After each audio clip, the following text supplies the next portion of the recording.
Wa zawali raqibatun minas salawati illa hadhihi.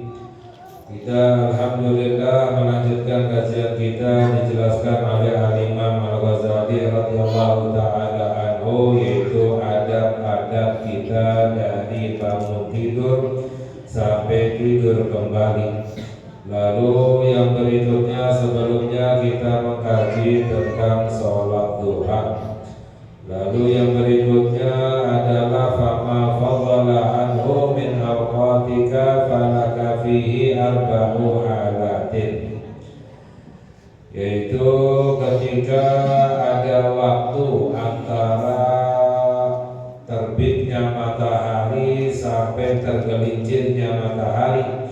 Jika ada waktu yang kosong, maka ada 4 perkara yang sebaiknya diamalkan di waktu duha.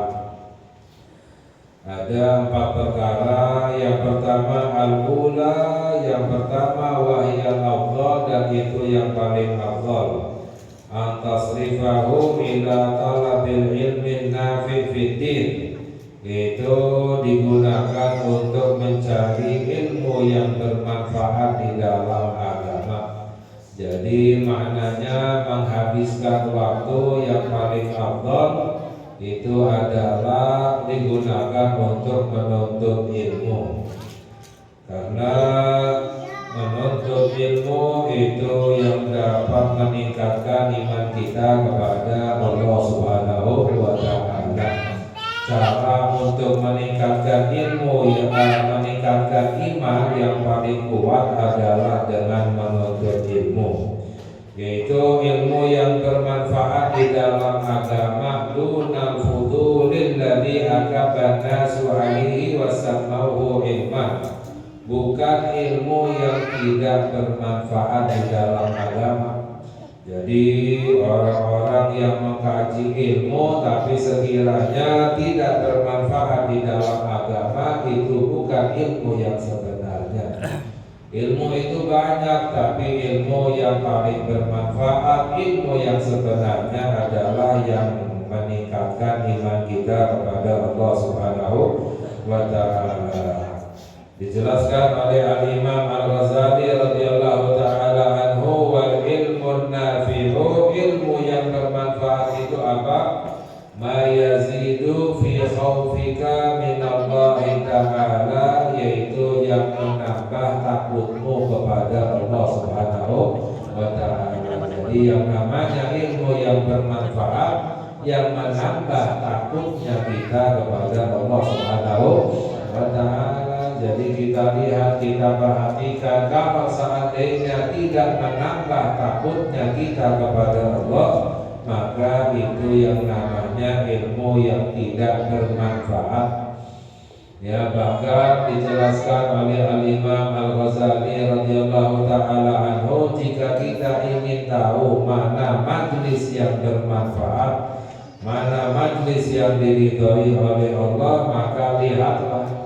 Jika majlis itu menambah takutnya kita kepada Allah, maka itu adalah majlis yang bermanfaat, majlis yang diridhai oleh Allah Subhanahu wa Ta'ala. Tapi kalau seandainya tidak menambah takutnya kita kepada Allah, maka itu adalah majlis yang tidak bermanfaat, yang tidak diridhai oleh Allah.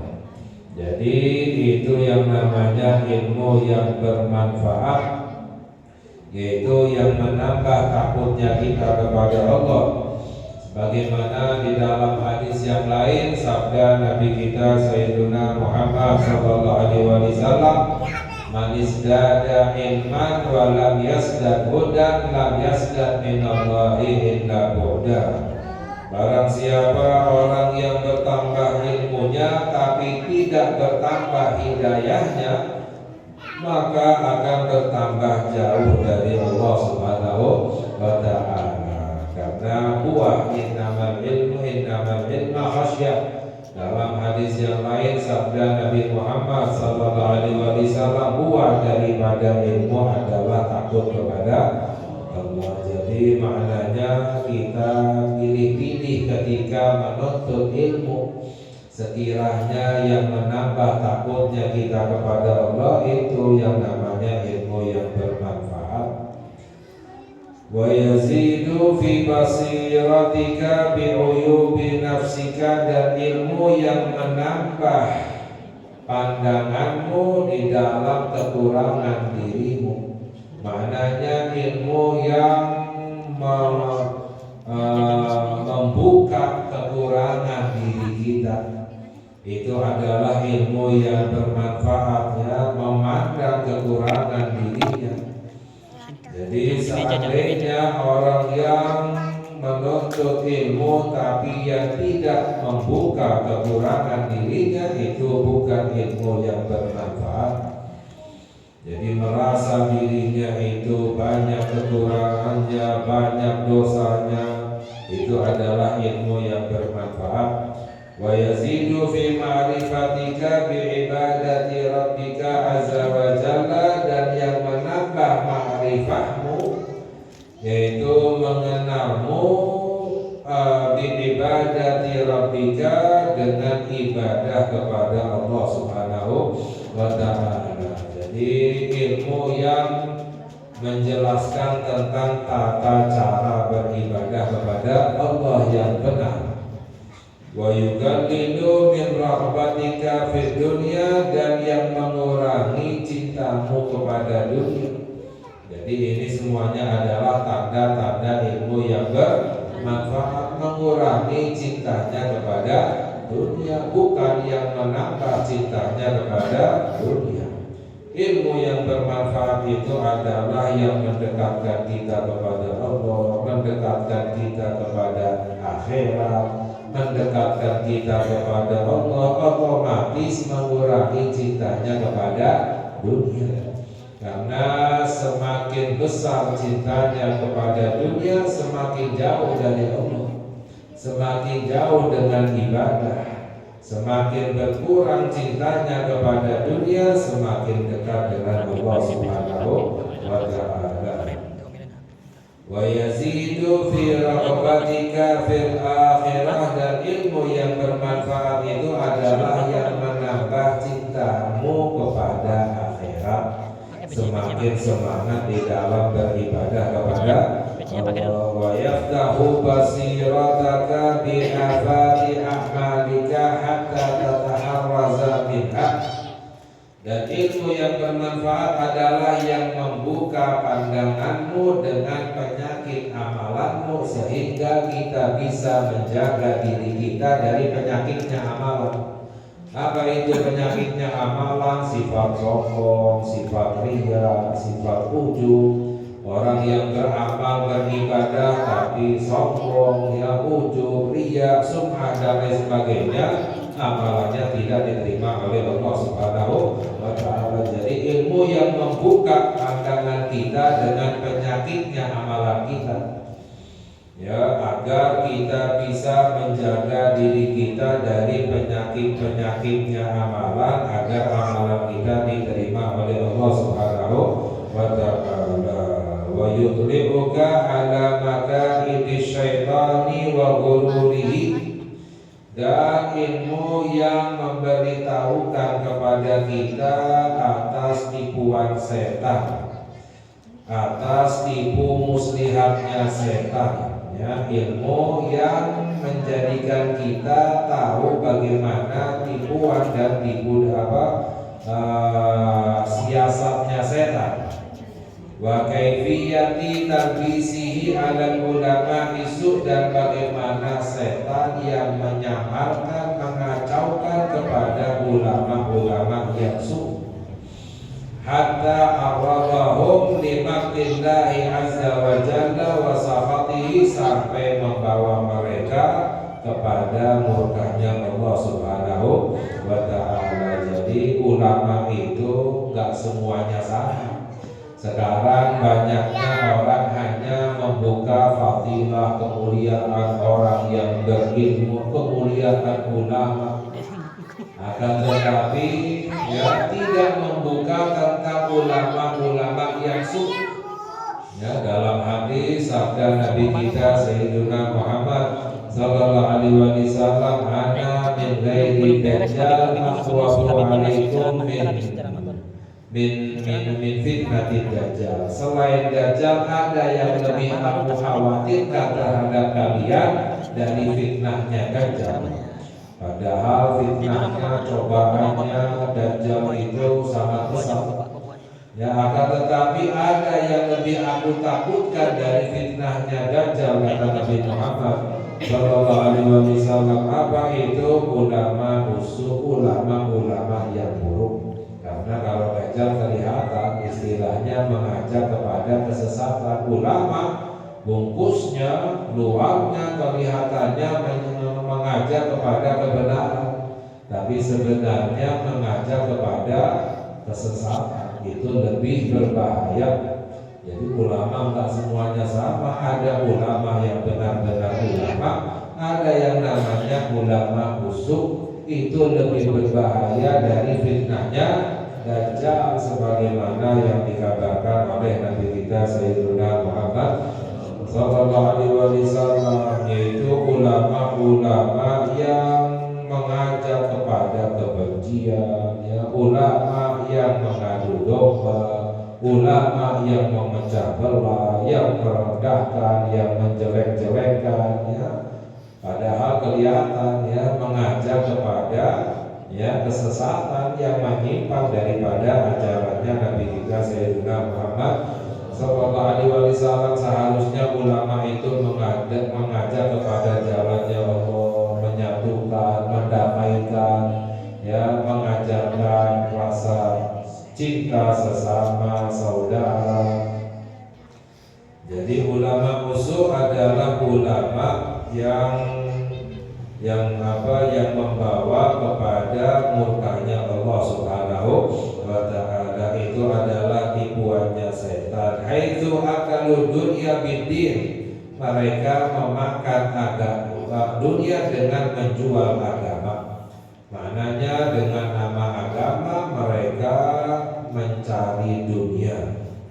Wa takhadul ilma wasilatan ila akhdil amwali minas salati. Ciri ulama yang mereka menjadikan ilmu sebagai wasilah perantara untuk mendapatkan harta dari pejabat, ya, dari orang-orang kaya. Jadi maknanya mencari dunia dengan menjual agama.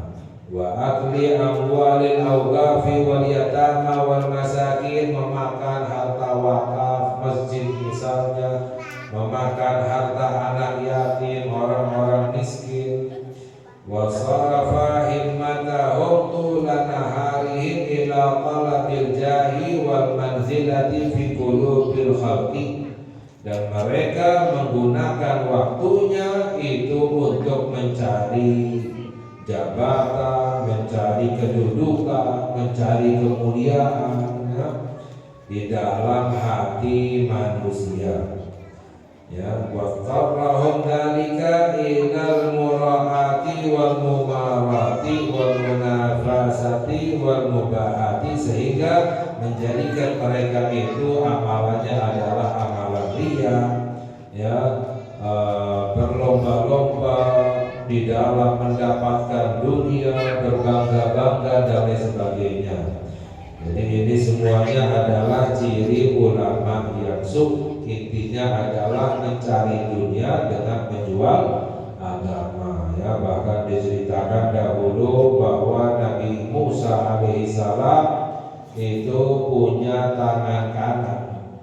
Nabi Musa alaihissalam punya tangan kanan, ya, orang yang berilmu. Suatu hari ketika Nabi Musa alaihissalam bermunajat dengan Allah, kembali itu hilang tangan kanannya, ya, dicari-cari oleh Nabi Musa tidak ditemukan. Akhirnya bertemu satu orang tua, ya, memegang tali terikat kepada leher seekor babi yang berwarna hitam.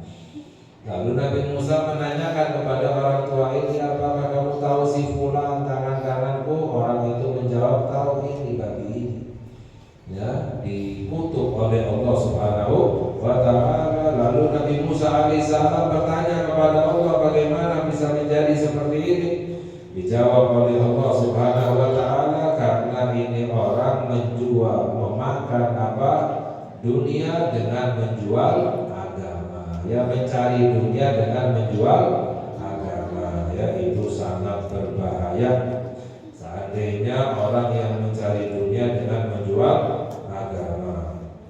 Wa hadzal fannu min al-ilmi nafi kajama'nahu fi kitab Ihya Ulumuddin. Fa in kunta min ahlihi fahasilhu wa'mal bihi thumma 'allimhu wad'u ilaihi. Jika kamu memiliki kesempatan, maka carilah ilmu yang bermanfaat, amalkan dan ajaklah orang untuk menuntut ilmu.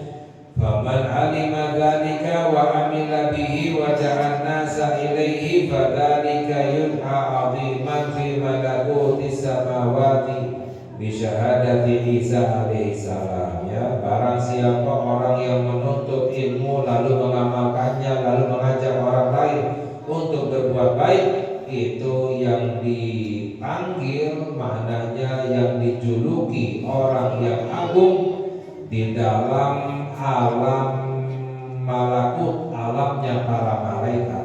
Jadi pada alamnya para malaikat, orang yang agung itu adalah orang yang menuntut ilmu, mengamalkannya dan mengajak orang untuk berbuat baik, ya, seperti yang dikatakan oleh Nabi Isa alaihissalam.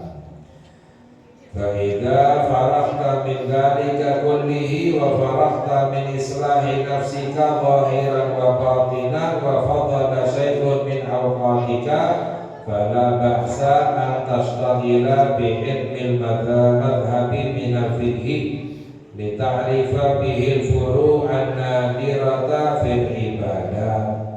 Jadi maknanya yang paling penting adalah ilmu yang bermanfaat, adalah yang menambah takutnya kita kepada Allah. Baru setelah itu mencari ilmu fikih yang menjelaskan tentang tata cara beribadah kepada Allah Subhanahu wa taala. Ya, sebagaimana Allah Subhanahu wa taala berfirman di dalam Al-Qur'an, wa qur rabbi zidni ilman. Ya, berdoalah dengan membaca rabbi zidni ilman, ya Allah tambahkan kepadaku ilmu.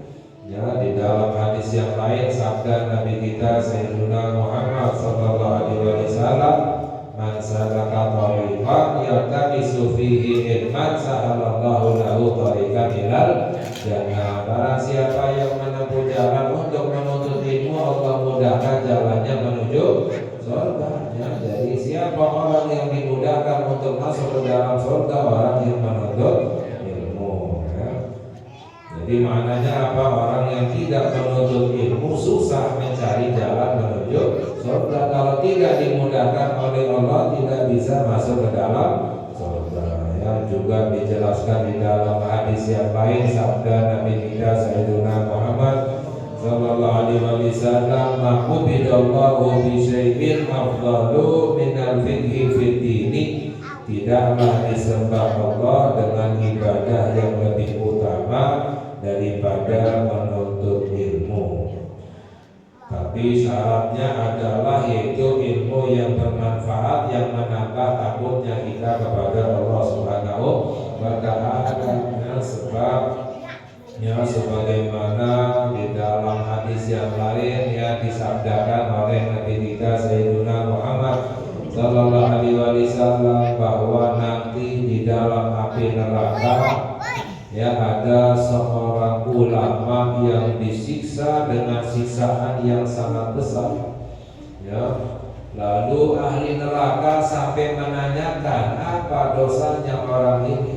Ketika ditanya, dijawab dosanya itu menyuruh orang berbuat baik tapi dirinya tidak berbuat baik. Dia melarang orang lain berbuat buruk tapi dirinya berbuat buruk. Ya, jadi ini lebih berbahaya. Dalam hadis yang lain dijelaskan dalam Zubat bahwa wa alimun bi ilmihi lam ya'malan mu'adzabun min qabli ubadil. Bahkan orang yang berilmu tapi tidak mengamalkan ilmunya diadab sebelum diadabnya penyembah berhala. Ya, orang penyembah berhala jelas ya, karena tidak mengenal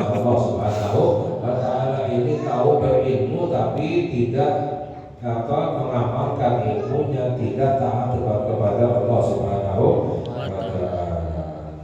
Ini adalah yang paling penting ya, sebagaimana Allah Subhanahu wa Ta'ala berfirman, innama yakhsyallaha min ibadihil ulama. Hamba-hamba yang takut kepada Allah itu adalah hamba orang ulama sebenarnya.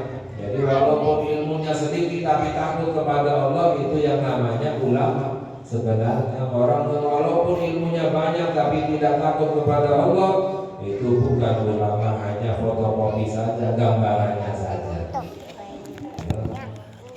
Lalu yang lain ya, apa saja digunakan waktunya, insya Allah kita kaji lagi pada lain kesempatan. Semoga Allah memberi hidayah kepada kita, Allah ampuni dosa-dosa kita, Allah kabulkan hajat kita, bibarakati Sayyidina Muhammad sallallahu alaihi wasallam, wa sallallahu ala Sayyidina Muhammad wa ala alihi wasallam. Alhamdulillahi rabbil alamin. Ya Rabbana Rahman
Alhamdulillahi rabbil alamin.